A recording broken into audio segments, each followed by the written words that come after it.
the Edgar here in Brisbane until the end of the week. So every evening there's fireworks, and I just wanted to start recording, and I waited like 15 minutes, and it's still going. That's alright. Today. Ooh, I better turn off my phone because it's gonna make some. That's not gonna be good. If I get cold or something, it's gonna be loud.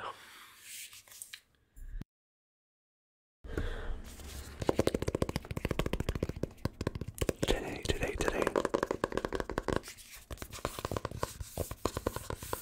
We have a large book.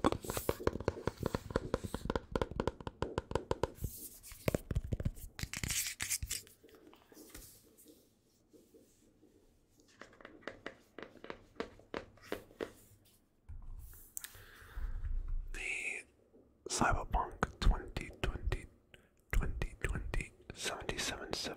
77 Collector's Edition. The official guide, the Collector's Edition. The official Collector's Edition guide.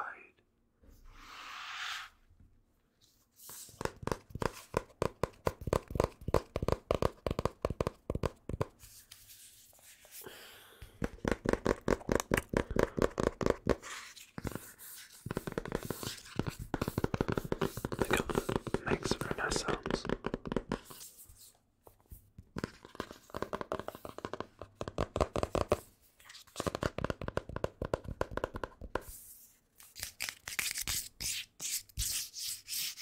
See the side of the book. The back. And the front. And I want to have a look at this with you guys today. I've had this for a long time. I haven't looked at it pretty much at all, so I thought it might be interesting, might be nice for you guys. If you're interested in Cyberpunk, this book is fantastic. I really love the game. I know there's some people had problems with it, but I played on release. I really liked it. I played on PC. I didn't play on console, so I didn't really have any problems. And I know even on PC there was also problems for some people, but I wasn't one of those people. I didn't really have any problems at all, especially nothing game breaking or nothing like that. So I had a really good experience. I pretty much played like probably about 90 hours in about I would say about 3 weeks. And I haven't touched the game since. I beat the whole game, did everything, 90 hours, and then I didn't play it anymore. Not because I didn't like it, I really liked it, but I had enough. I think 90 hours spending on a game is plenty to take a break. And well, it's already been 2.5 years. How does the time go? I swear. But yeah. So that was 2.5 years ago. I last played it, so I do not remember a lot about the game specifics. Like, I don't remember specifics. I do remember like some of the characters' names and such, but nothing crazy specific. So this is the main character, V. And of course, this is the promotional art character that they use. They use this one and a lady as well. But is she in the back? Probably not. No. But you can obviously create your own character and have him completely look like how you want them to look. So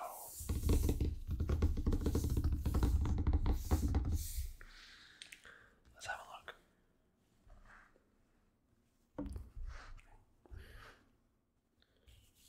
It's a very large guide. Very large, as you can see.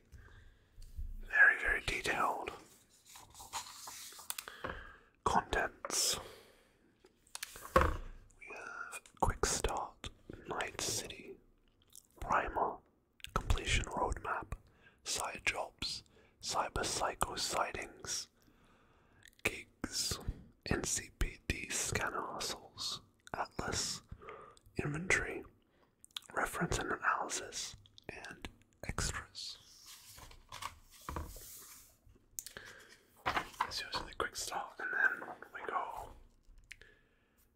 obviously, in terms of the cast, we have V, so these are the promotional characters that they use for the game. But obviously, like I said, you can create your own character completely as you want. And especially now that there are mods, you can really make everything exactly how you want it. So here we have Johnny Silverhand, played by Keanu Reeves, which is just awesome. If you haven't played it, I won't spoil anything. I'm just going to explain a couple things about the characters, but I'm not going to explain anything story related. So this is Johnny Silverhand. He is a character played by Keanu Reeves. He's very interesting. A lot of personality. I mean, a lot of these characters have a lot of personality, but very well played, very well acted. Keanu Reeves does an incredible job. Very important character to the plot, just like Jackie Wells here. Kind of your best friend, kind of your bestie, your best friend. Also a very cool character. We have T-Bug, who's basically like she's a netrunner or hacker, right? But she's like a part of your team, Jackie and your team, right? Then you have Victor, who's a Ripper-Doc, which is like an in-universe sort of doctor, but cybernetic doctor, right? And he's your friend as well. Then we have Rogue. She is an old-school cyberpunk, and you actually go back in time and you see what she looked like, and she was like back in time. She's friends with Johnny Silverhand, and they play a large part in the story together. This is Dexter, the Sean, he's a fixer, like a mob boss essentially, something like that. And again, another person who offers missions or heists, right? And there's plenty more characters, but those are the main ones. Then we have a timeline of 1990 to 2020, the troubled years of the founding of Night City, 2020 and 2023, the False Corporate War. We have 2023 to 2035, the transition. 2035 to 2070, we have the reconstruction and reunification. 2070 to 2077. And then we have the modern, or well, in-universe, modern Night City. So this is the city. This is the map of the city. We have here, surrounded by the city. So you have the city, right? But there's more beyond. There's more beyond the city. So to the north you have the oil fields. To the east, all along here you have the badlands and the wastelands, and then in the south you have the desert. But the city itself, it is divided by 6 main districts, and each district features 2 or more sub-districts. So for example, you have Watson, consisting of Kabuki, which is almost like Koreatown, Little China, which is Chinatown, Arasaka Waterfront, which is like an industrial waterfront district, Northside, which is very much like an industrial kind of district with its proximity to the oil fields. That makes sense. Westbrook, you have North Oak, which is very much like, think about the Hollywood Hills, Beverly Hills, rich people, big houses, stuff like that. Charter Hill, which is like, still not the poorest of poor, but it's certainly not very good living compared to these places. And then Japantown, which is what you'd associate with Cyberpunk, big billboards, neon, nightclubs, that kind of stuff. City Center, you have downtown, which is obviously downtown. Corporate Plaza also speaks for itself. Then you have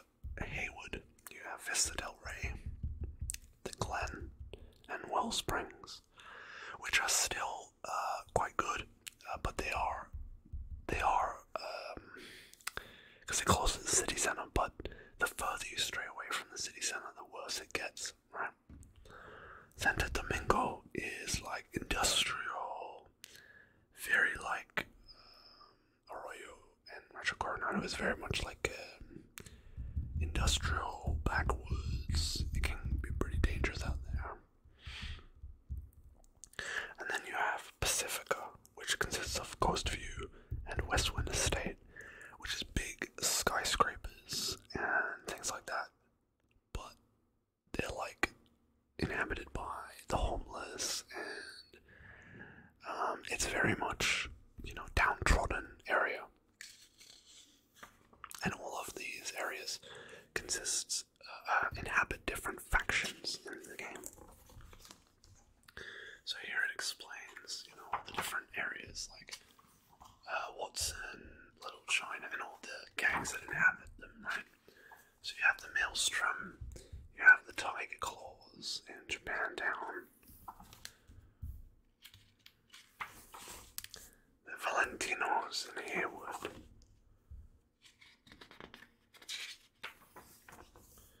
6th Street,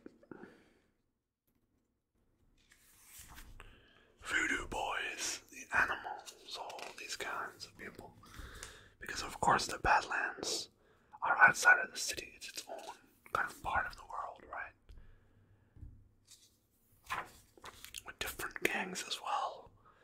Gas stations, stretches of road, camps, trailer parks, industrial facilities. And here it's kind of explaining all the big things like AV, which are aerial vehicles, BD, which is brain dance, which is like, it's like AI, kind of virtual reality, like it's almost like you see XBD, which is like recordings of violent and sexual crimes. It's like a very much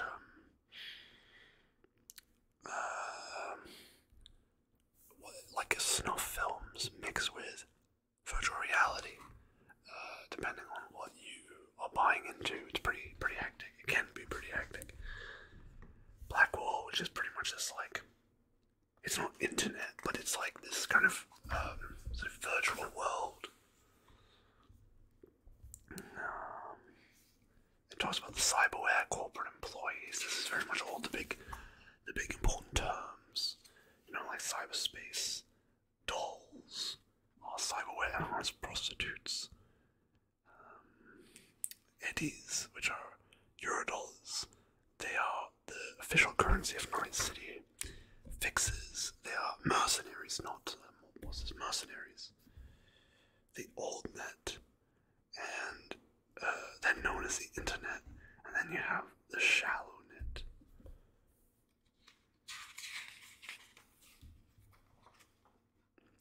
The net runners, nomads.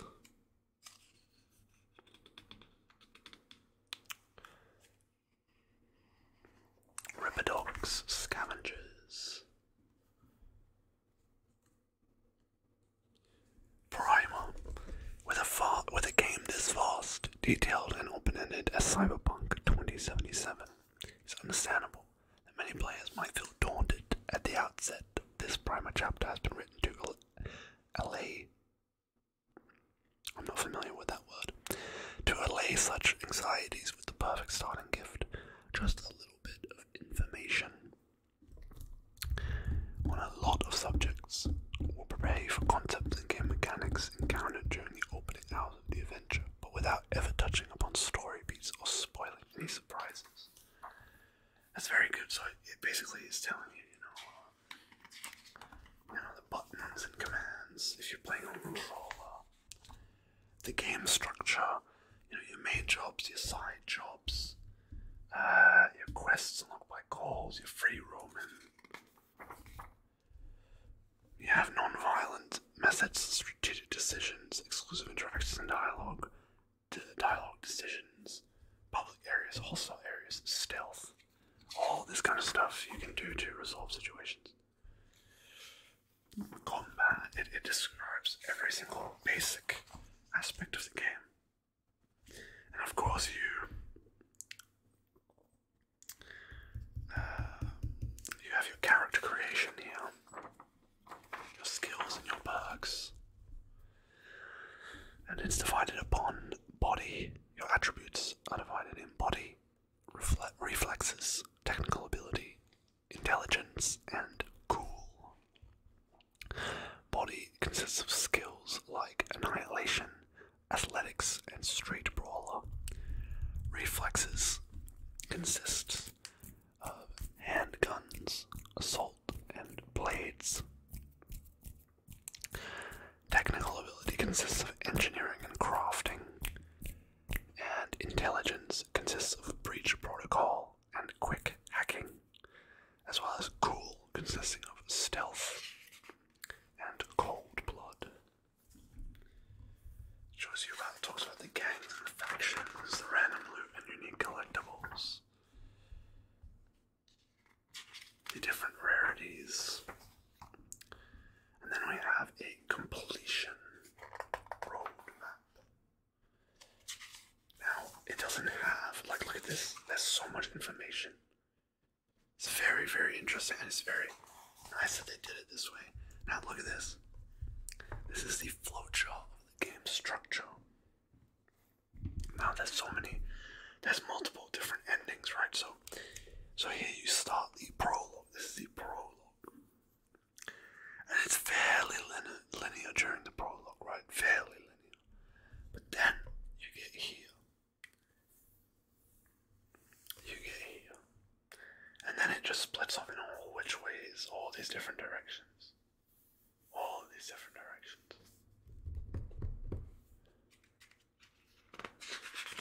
It's a large game.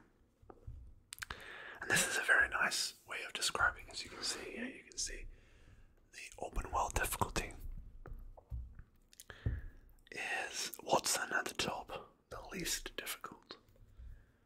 Then Westbrook, then Pacifica, then Santo Domingo, then the Badlands, then Haywood, then the city center.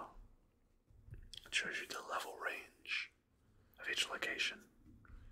And here you see the directory of all the jobs in the game, all the quests. You see all of the big decisions, spoilers, all this kind of stuff. All the uniques and missables.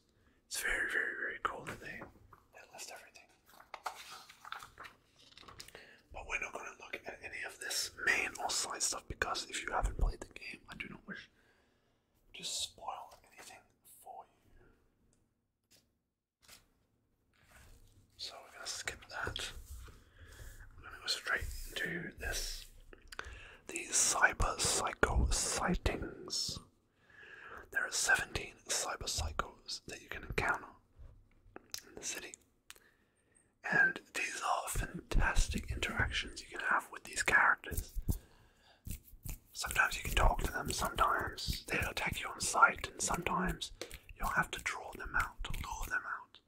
And sometimes places that you find them in are quite scary, quite dangerous, quite interesting. And it shows you all the locations of the cyber psychos on the map. And then after you have your main quests and your side jobs, you also have gigs, which are kind of unmarked kind of quests, right? But again, more stuff for you to do, and a lot of it is very, very fun. And a lot of it can give you unique items, weapons, clothes, cars. I believe nowadays you can even get player housing, which wasn't available back when I played. So when Phantom Liberty comes out, I will play again, and I'm very excited to see the public housing.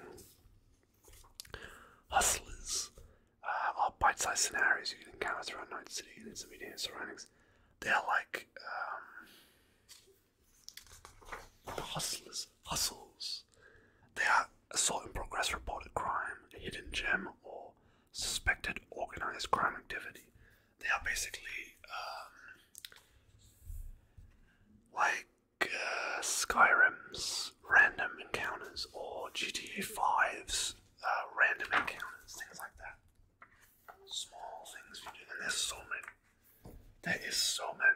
fantastic. There's so much stuff. Absolutely crazy. As you can see, pages upon pages. Pages upon pages. Very, very cool. And now we get to the Atlas. The Atlas. The pages that offer high-res annotated maps that will help you explore every last inch of Night City and its surrounding Badlands. It has the map itself. The main districts. And here we go. Here you can see a very nice detailed faction map. So the different types of people. So we have the police department, the Maelstrom, the Tiger Claws, the Voodoo Boys, the 6th Street, and the Valentinos. So from what it looks like is the Voodoo Boys are located within Pacifica. The 6th Street occupy a large part of Santo Domingo. The Valentinos occupy most of Haywood. The NCPD is very large within the city center, makes sense. And also the Westbrook area of North Oak. Tiger Claws are active within Kabuki, Little China, and Japantown, and as well as Charter Hill. They occupy a large part of the map. And then Maelstrom are around the northern part, on the north side there.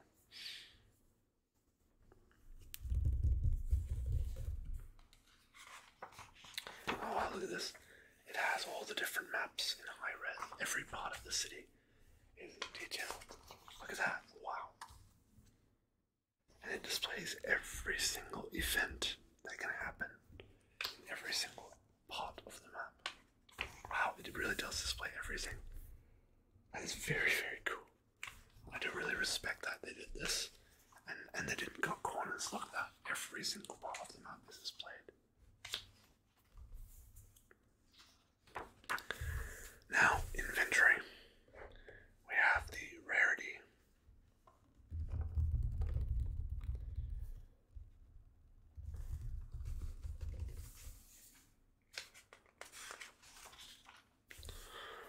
These are all the different cyberware applications that you can have.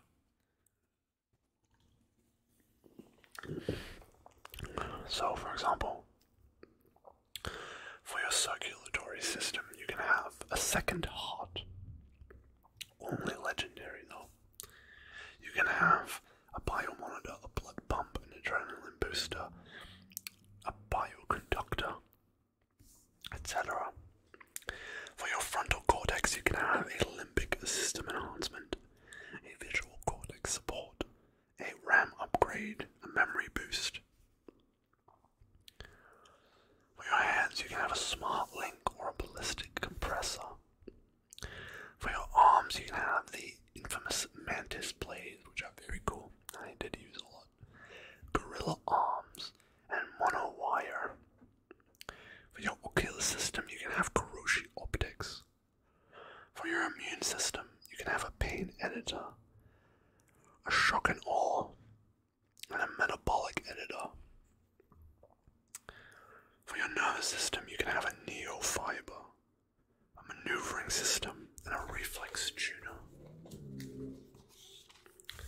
And as you can see, there's plenty more cyberdex, integumentary system, I don't know what that means, skeleton, legs.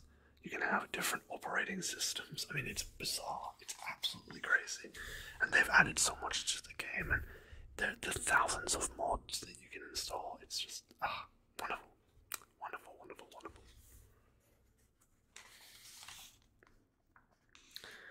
And here we have some of the different guns in the game, and there is absolutely a huge amount.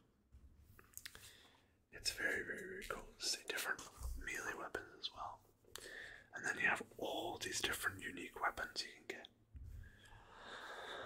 Let's go over some of the names.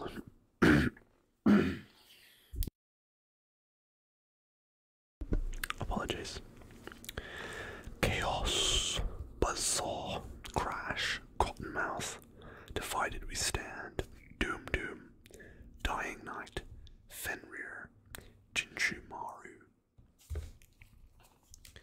Lizzie, Mox, Overwatch, O5, Plan B, Pride, Psalm 11:6, Satori, Scalpel, Second Opinion, Skippy, Sovereign, Tinkerbell, Yinglong, and Widowmaker. That's only a couple of them. And then you have clothing and all this kind of stuff. I mean, there is so much. There is so much. As you can see, consumables, different memorabilia you can have that you can add that will appear in your apartment. I mean, it's fantastic. All of these different shops that sell you different items. And then we have all the different vehicles. Quadras, the Rayfields, the Herreras, the Civilians, the Thorntons, the Vilfords.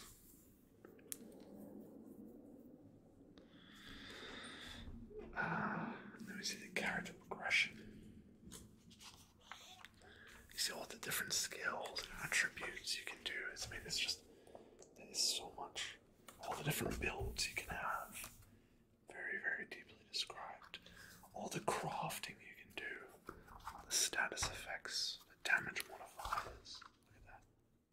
Look at that. Crazy. And then it should go without saying that this chapter is filled with major spoilers. Different game endings, Easter eggs, romance possibilities. Now, I don't want to spoil anything for you guys. I'm going to look very carefully through these pages. Oh god. Let me just quickly move this out of the way. And it shows you the love interests. I don't think you can read that, can you? That's fine. So the love interests for the women are River and Judy, which you saw on the previous page. And for men, Carrie and Pan Am.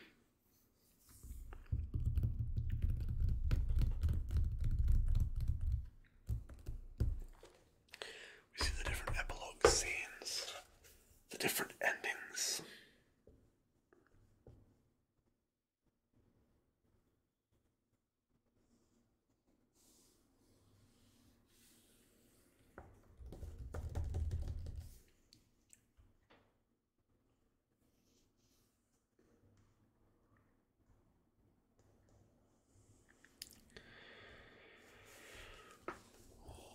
Different endings. The secret ending. I hope you didn't see anything there. Easter eggs. Now, I'm not going to show you any of them, but there's two really cool ones that I'm familiar with. So, obviously, in one of the first missions in the game, at the Gunpeki Plaza, you can actually see a Japanese gentleman having a conversation. This is a cameo by legendary game creator Hideo Kojima, a self-professed fan of CD Projekt Red, The Witcher. Kojima is in the Cyberpunk universe, confirmed. And as well as when you're in the MCPD lab evidence room, you can see a BB pod, which is one of the pods from Death Stranding. Very cool. And there's plenty more. Lots of references to Witcher 3, obviously, Blade Runner.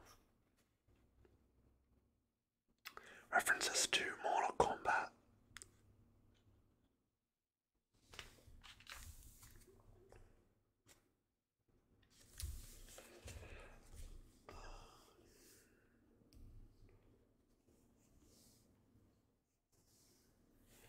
Wow, that's really interesting. I did not know about this.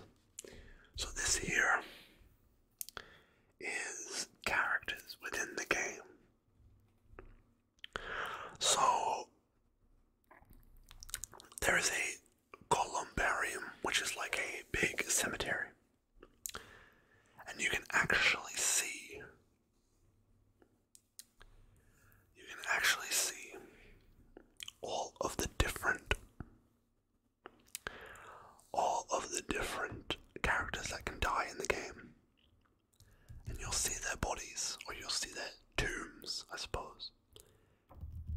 find them inside the mausoleum, or columbarium as the game calls it. You can also go to different websites and such. Oh wow. Now I've got to be a bit careful with what I show. Because I don't know if there's going to be any nudity, which probably not, but wow, there's some fantastic, like this art.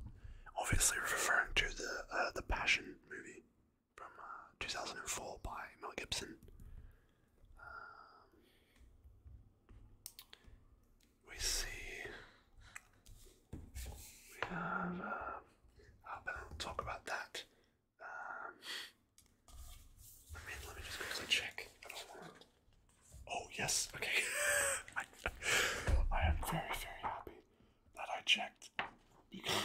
Okay, yes, I cannot show this on YouTube. Absolutely not. What about this? Okay, no, that's not possible either. Okay, alright, okay. I should have understood when it said, Night City Uncensored, that I probably wouldn't be able to show any of it. Okay. And then it talks about bands and music. This is fine. This is just fine. Actually, I should probably check if there's anything before I start. Oh yeah. Obviously there's Johnny Silverhand and the Carrie character, which you can romance. They were in a band called Samurai. So that's plays a big part in the game. Well, mostly in their story, not so much in gosh, not so much in your character story, but in their story. And if you do decide to romance Carrie, it definitely does. Wow, I really can't show off anything in here. Okay, certainly not. That's some very, very cool, very, very cool art, but I'm very sorry, I can't actually. Wow, I wasn't expecting that, but I guess that makes sense. I'm very sorry about that. I can't actually show it off. It's nudity. Sorry about that, but yeah, you can understand. Sorry.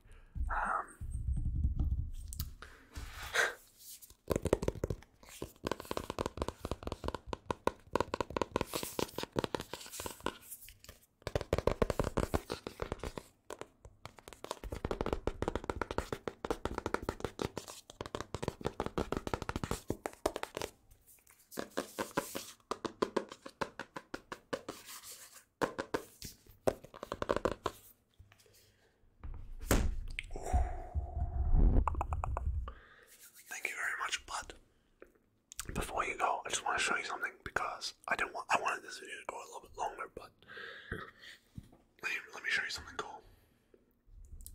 I wanted to show you in my Yu-Gi-Oh video, but I couldn't because I couldn't find them.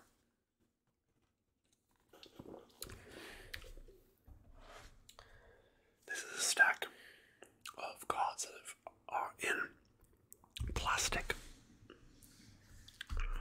They're in plastic cases. And these are the cards that were pulled in the booster boxes that are on the channel. The very first videos I made like 2 years ago. Wanted to show you some of them. So I'll put it down. So here we have, if I can show you guys properly without the light shining in there. Very nice. Gate Guardian Secret Rare. And there is no scratches or anything on the cards. The cards are practically mint. It's just the case, the plastic case has scratches on it. Gate Guardian, what a card. I went a bit crazy when I pulled that. I was not expecting to get a secret from our Raiders, but we did it, and that was fantastic. And then we ended up getting a secret from Legend of Blue Eyes as well, which is crazy. Gate Guardian, very, very cool. Summoned Skull, one of the ultras we got from Metal Raiders. An iconic card, obviously.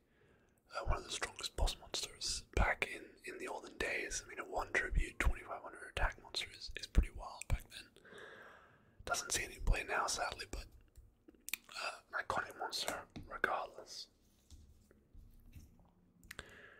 Talk about iconic cards. We have Mirror Force, the other Ultra we got.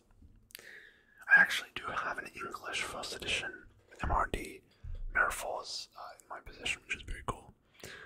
I mean, an iconic trap card, but it did get power crept by, you know, it's a sequel cards, I suppose, which is a shame, but it still does see competitive play. The elephant that Pegasus uses against that child in that duel, which I can't remember in the beginning of Yu-Gi-Oh! And he wins, and that's it. I don't remember the name of this card, but it's pretty cool that they made a super of it. One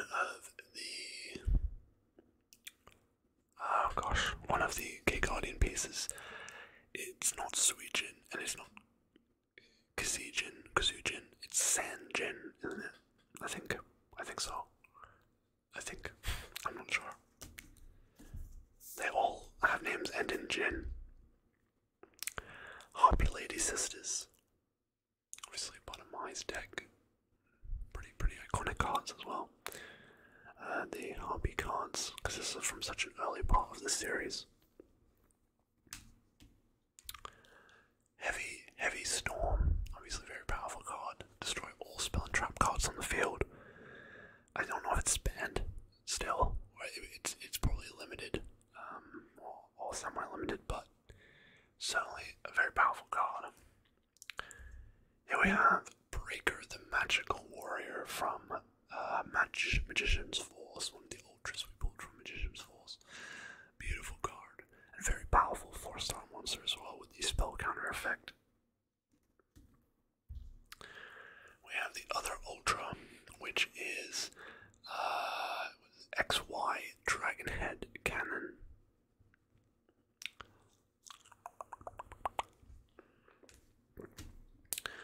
We have XZ Tank Cannon Battle Tank.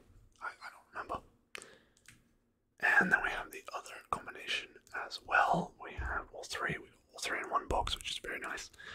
The other super, which is Dragon Tank, XZ Dragon Tank, YZ Dragon Tank. Very, very nice. And then we have Z Metal Tank, or whatever it's called, Z Tank.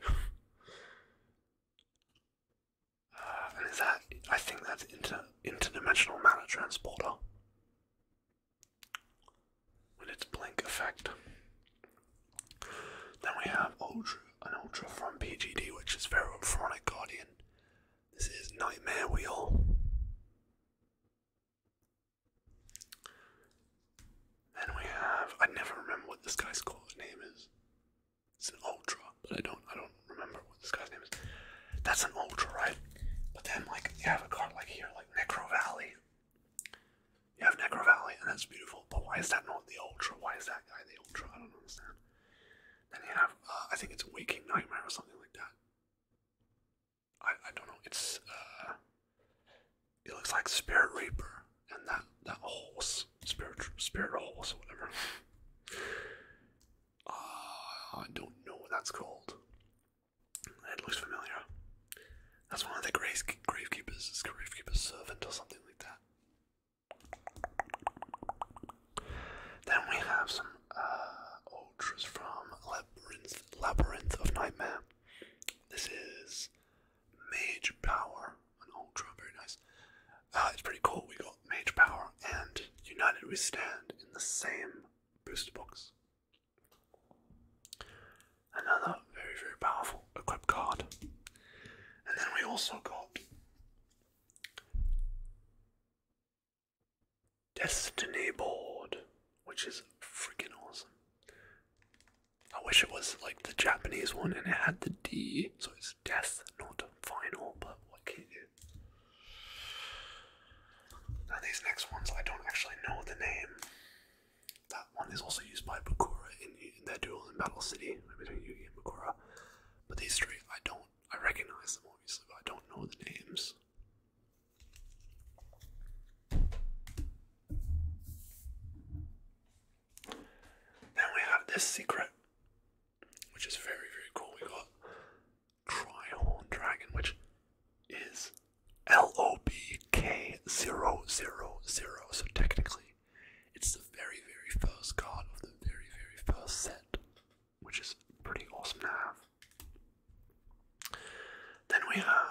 Exodia, the Forbidden One, which we pulled in a gift pack, an LOB gift pack where it was included with a different box, and it just randomly was in there. Freaking awesome. And then in the actual LOB box, we pulled 2 pieces of Exodia. Beautiful. And we have Flame Swordsman, obviously Joey's iconic card. We pulled Man Eater Bug.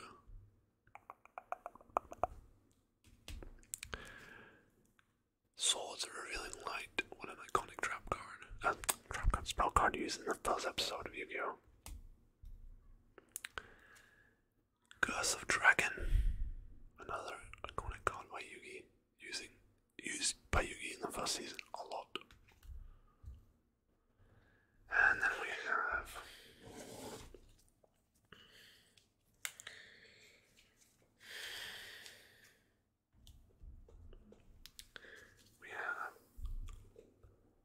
Injection Fairy Lily. This is from Legacy of Darkness. This is a secret we got. Injection Fairy Lily. LODKR 100. Dark Ruler. Hades. Without the horns like in Japan.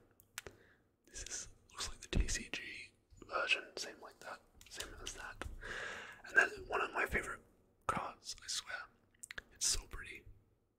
It's very, very pretty, and it's a very, very cool card to use. Last Turn.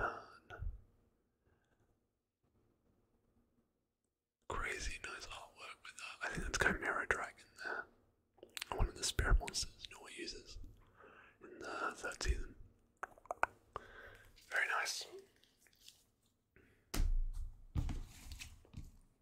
It's a very large stack of cards. We'll do an opening on camera at some point in the future. I haven't done it in a long time, but we'll do it in the future one time. Alright. Thank you guys for watching. I hope you enjoyed that. And I'll see you guys in the next video. Bye bye. Bye bye.